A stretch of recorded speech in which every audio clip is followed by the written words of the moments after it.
Alexis Poulain, sans réserve, l'invité.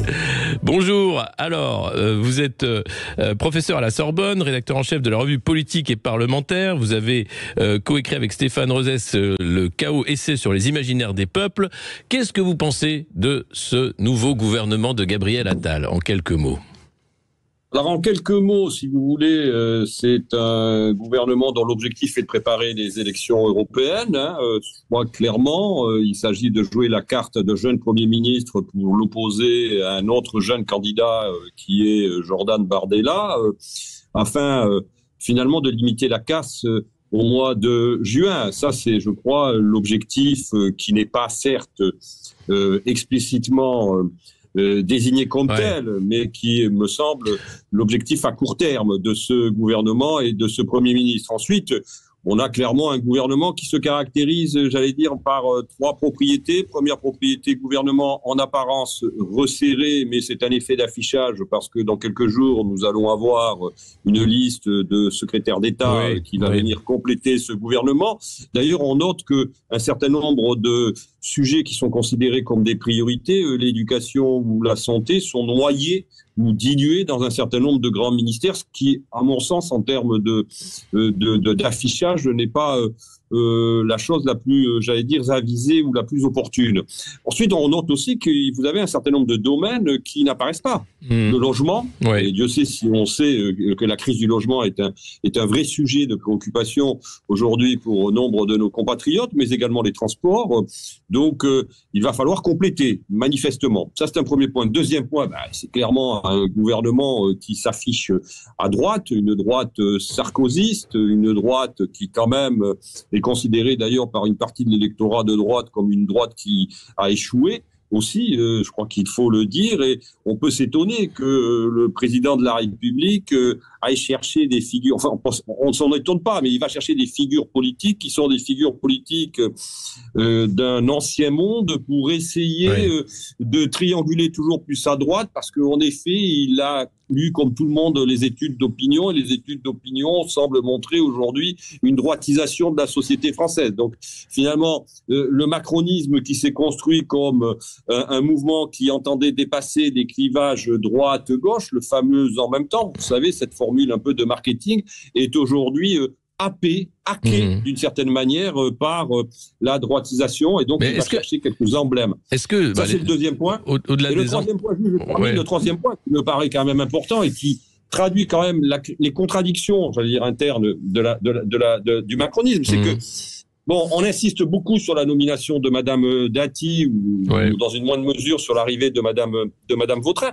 Mais ce qui est quand même aussi important, c'est que ce que l'on appelle l'aile gauche de la Macronie est la grande perdante de ce remaniement, puisque vous avez Monsieur Beaune qui disparaît, la ministre de la Culture qui disparaît, Monsieur Dussopt qui disparaît. Donc ça va quand même poser un problème, et je pense que ce remaniement, au-delà de l'effet de communication qu'il suscite et qu'il provoque, sur le fond, dissimule les divisions internes qui ne vont cesser de s'accroître au sein de la majorité. Oui, une majorité qui était divisée suite à la loi immigration. On a vu la démission du ministre de la Santé, Aurélien Rousseau, les ministres qui voulaient démissionner, qui ont été remerciés pour certains. La question qui se pose avec l'arrivée de ces profils comme Rachida Dati, mais aussi du côté des technos, chef de cabinet issu du sarkozysme, est-ce que le macronisme n'est pas finalement un nouveau sarkozysme ? Il est la continuation, vous voulez dire, du sarkozysme par d'autres moyens. Je ne suis pas sûr d'ailleurs que ce soit d'autres moyens en l'occurrence, mais il est évident qu'il y a une sorte de parenté entre le sarkozysme et le macronisme, déjà dans cette communication sursaturante qui était celle de Nicolas Sarkozy et qui est aussi celle d'Emmanuel Macron. Ensuite, il y a une parenté, je pense, qui est sur le fond une parenté idéologique. C'est que tant le sarkozysme que le macronisme même si le sarkozysme s'en défendait, était un mouvement, une tendance, une sensibilité politique qui souhaitait l'adaptation de la France aux prérequis de la globalisation. Il le souhaitait tellement qu'il a finalement invalidé le référendum de 2005 où les Français disaient non au projet de traité constitutionnel. Et il en va de même pour Emmanuel Macron, sauf qu'Emmanuel Macron le fait de manière moins hypocrite et le fait de manière un peu plus franche, en l'occurrence. Donc ça, là-dessus, on peut lui porter, disons, cette franchise à son crédit. Donc en effet, il y a des points communs entre le sarkozysme et le macronisme, mais c'est étonnant que finalement, aujourd'hui, le macronisme s'affiche autant sarkozyste, alors que finalement, le sarkozysme a constitué un échec en tout cas pour une grande partie de son électorat. D'abord, Nicolas Sarkozy a été battu en 2012. Il a été battu ensuite dans la primaire interne, il faut s'en souvenir, de LR, et que le sarkozysme, si vous voulez, c'est un peu le symbole pour une partie de l'électorat de droite, de cette droite qui s'est reniée quand elle exerçait le pouvoir. Donc je suis pas sûr que ce soit la meilleure référence pour relancer son quinquennat. Mais est-ce que, en revanche, alors si c'est pas forcément très bon pour Emmanuel Macron et son mouvement, est-ce que c'est pas une aubaine pour les Républicains, une clarification? On a vu Éric Ciotti immédiatement bannir Rachida Dati dès qu'elle a été nommée au gouvernement, qui va permettre aux Républicains de se repositionner encore plus à droite dans une opposition plus dure, là où on les avait vus un peu chercher leur gamme lors du début du second quinquennat. Oui, alors les Républicains ont plutôt obtenu un succès tactique à l'Assemblée nationale lors de la discussion de la loi sur l'immigration, puisque, in fine, c'est eux qui ont imposé leur vue à l'exécutif, puisque 80% finalement des dispositions de la loi immigration sont des dispositions qui ont été, pour le coup, proposées par les Républicains. Moi, si vous voulez, je suis un peu en nuance par rapport à un certain nombre d'analyses que j'entends depuis hier soir, lorsqu'on nous dit que Emmanuel Macron a poursuivi son œuvre de fracturation des Républicains. Non, c'est faux. Oui, il a réussi en effet à avoir une prise de guerre, c'est-à-dire Madame Dati, mais Madame Dati, certes, elle est républicaine, elle l'est plus d'ailleurs depuis hier soir, elle est membre des LR, elle présidait le fameux comité stratégique, elle est présidente du groupe d'opposition de droite au Conseil de Paris. Mais finalement, le groupe LR parlementaire, parce que la vraie question, ce sont les parlementaires.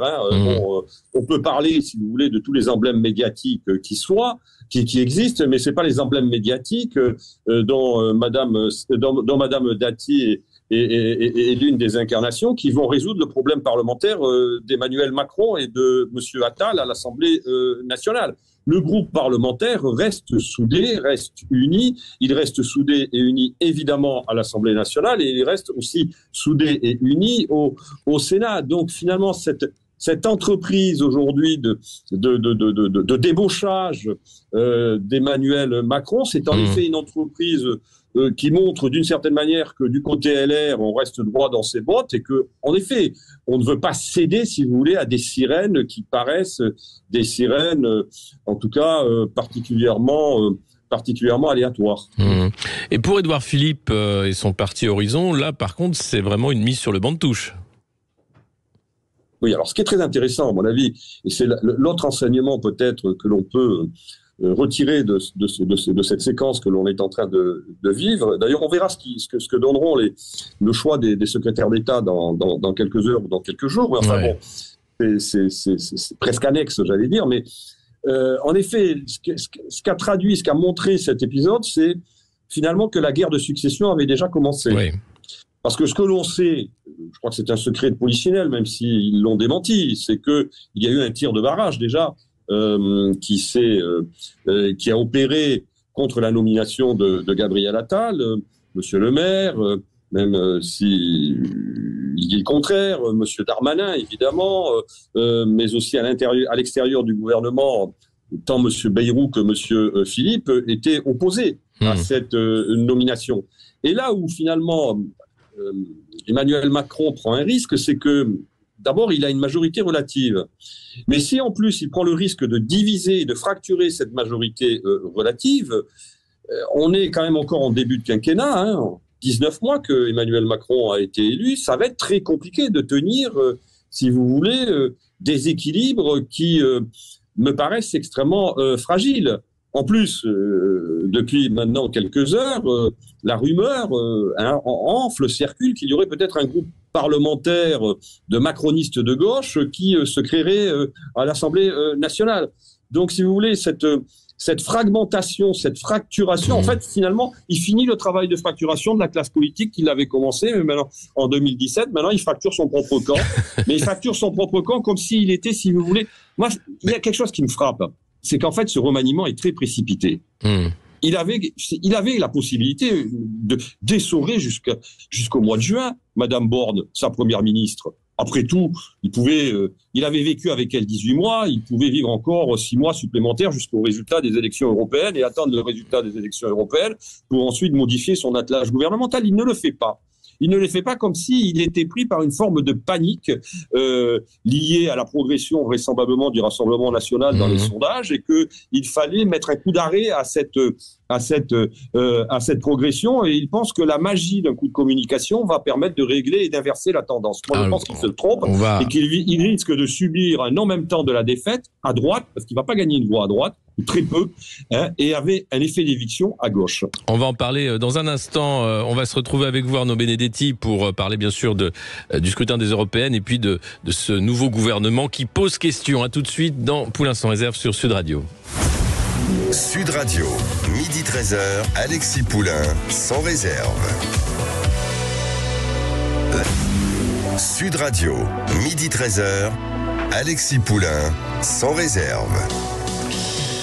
Et on se retrouve avec Arnaud Benedetti, professeur à la Sorbonne, rédacteur en chef de la revue Politique et Parlementaire, auteur aussi de Chaos Essai sur les imaginaires des peuples avec Stéphane Rosès aux éditions du Cerf, pour parler de ce remaniement, enfin de ce nouveau gouvernement de Gabriel Attal. Est-ce que, on parlait avant la pause des européennes, l'exfiltration d'Olivier Véran, du porte-parole vers la tête de liste du parti d'Emmanuel Macron, qu'est-ce que ça veut dire de l'intérêt, de l'importance de ces élections pour la suite du quinquennat? D'ici 2027, puisque vous avez les élections européennes, enfin si on suit évidemment le calendrier, de manière nominale, sauf dissolution, mais ça c'est une autre hypothèse.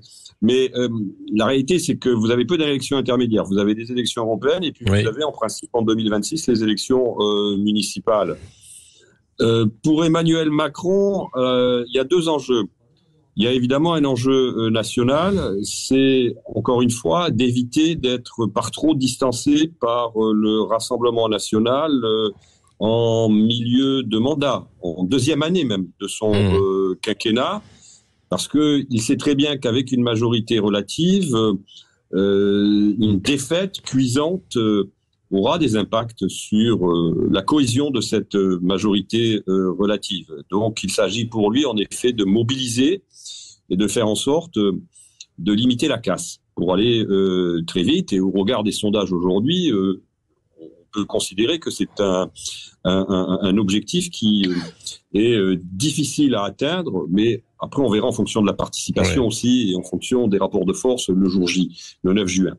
Ça c'est un premier point. Deuxième point, c'est qu'il est tout à fait conscient, puisque lui il a un agenda qui est quand même un agenda.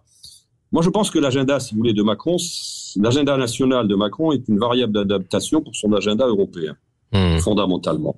Et son agenda européen, c'est un agenda qui, sans le dire, est fédéraliste, très clairement. Et Emmanuel Macron a une colonne vertébrale quand même du point de vue européen. Je crois que on considère que le en même temps montre son incohérence politique sur un certain nombre de sujets, je le pense, mais pas sur la question européenne où de ce point de vue, il est assez clair et assez explicite. Alors il le fait mezzo voce, il le fait à sa façon, il le fait parfois en dissimulant un peu, mais la réalité, c'est l'objectif, c'est quand même d'aller vers plus d'intégration, voire plus de fédéralisme européen. Et d'ailleurs son groupe, le groupe Renew, au Parlement européen, vote la plupart des mesures qui sont d'orientation fédéraliste. Ils ont notamment voté tout récemment, je le rappelle, au mois de novembre, au Parlement européen, le fameux rapport sur l'avenir des institutions européennes qui a une inspiration clairement fédéraliste, puisqu'il veut supprimer la règle de l'unanimité, ce qui quand même constitue dans le mécanisme institutionnel une révolution des fonctionnements des institutions. On n'en est que pour l'instant au stade du rapport. Mais enfin bon, il y a cette réalité-là. Et je pense que moi, l'agenda politique d'Emmanuel Macron, qui sait très bien qu'il ne peut pas se représenter aux élections présidentielles en 2022, c'est une hypothèse européenne aussi.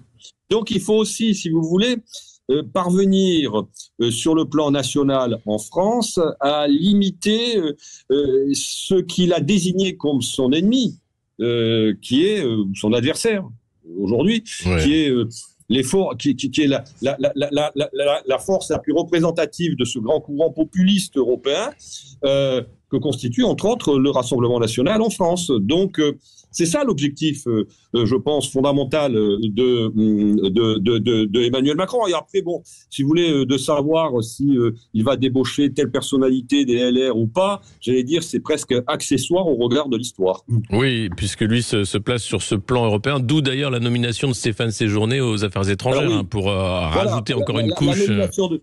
La nomination de Stéphane Séjourné, c'est parce qu'il considère, je termine, par rapport à votre question, c'est qu'il considère vraisemblablement, non sans raison, que Stéphane Séjourné, qui est une pièce importante dans le dispositif de la Macronie, est insuffisamment connu médiatiquement, n'a pas le poids politique nécessaire pour aujourd'hui affronter, entre autres, Jordan Bardella, qui est quand même le concurrent principal de la majorité avec le Rassemblement national. D'où l'exfiltration du groupe Renew au Parlement européen de M. Séjourné, sa nomination au Quai d'Orsay, pour lequel d'ailleurs il n'a pas forcément une expérience particulière, même s'il a été député européen, et l'exfiltration en effet de M. Véran, qui lui dispose en effet d'un capital médiatique, mais avec le risque, c'est que Véran est très clivant. C'est pas une personnalité qui forcément a une capacité d'attraction des milieux populaires, des classes moyennes. Mais de toute façon, le pari d'Emmanuel Macron, c'est toujours le même, c'est-à-dire réussir à consolider son socle sociologique, le bloc élitaire, comme dirait Jérôme Sainte-Marie, et il considère qu'on peut de toute façon gouverner dans ce pays en étant minoritaire. Sauf que quand même, pour gagner un moment des élections, il faut aussi élargir sa base. Est-ce qu'il fait le pari d'une faible mobilisation des classes populaires qui permettrait de limiter la casse, cette fameuse abstention différentielle dont on parle en sociologie politique? En tout cas, on voit bien que pour lui, il faut avoir une tête d'affiche. Et il pense que cette tête d'affiche, en tout cas, ça serait M. Véran. On verra si ça sera confirmé dans les jours qui viennent. Ouais, non, c'est clairement le choix qui a été fait. Au-delà de, on a vu les passations ce matin des uns des autres. Gabriel Attal hier a expliqué qu'il voulait que son gouvernement soit dans l'action et montre des résultats. Très vite, il va y avoir un rattrapage par le réel après passer la lune de miel médiatique. On va dire, c'est les problèmes d'inflation qui restent là, le chômage, l'insécurité, les nombreuses faillites d'entreprises. Tout ça, je vois pas en quoi ce nouveau gouvernement va changer la donne. Oui, je suis totalement d'accord avec vous. C'est-à-dire qu'en fin de compte, c'est une pensée magique qui, d'une certaine manière, motive et explique l'action du président de la République, en tout cas l'initiative du président de la République. Il pense qu'en changeant la tête de gondole, il va rendre son produit plus attractif. Je pense que quand même, une grande partie des Français n'ont pas forcément cette perception. Et ensuite, en effet, vous avez raison, les tendances, les gros problèmes de la société française, que sont le pouvoir d'achat, que sont, entre autres, la question de l'insécurité, que sont la question de l'immigration, que sont la question de la fracture sociale ou de la fracture territoriale demeurent. Donc on ne va pas inverser des tendances lourdes par la nomination miracle d'un jeune Premier ministre. Donc la difficulté, c'est que bien sûr, monsieur Attal dit qu'il va être dans l'action, mais encore heureux qu'un Premier ministre soit dans l'action. Mais pour l'instant, le risque, c'est qu'il soit surtout dans la communication. Ouais, qui a été la marque de fabrique des 2 quinquennats d'Emmanuel Macron, une communication de plus. On va suivre de toute façon ça avec vous, Arnaud Benedetti, avec vous sur Sud Radio, les premiers pas du gouvernement Attal. Merci beaucoup d'avoir répondu à nos questions, Arnaud Benedetti. Merci. À bientôt. À bientôt. On se retrouve dans un instant avec André Berkoff et Céline Alonso, la culture dans tous ses états. À 13h, ils reçoivent l'écrivain algérien Boualem Sansal pour son nouveau roman de fiction qui s'appelle Vivre. Sud Radio, votre attention est notre plus belle récompense. On a une grande famille sur Sud Radio et je suis très très fier d'en faire partie. Sud Radio, parlons vrai.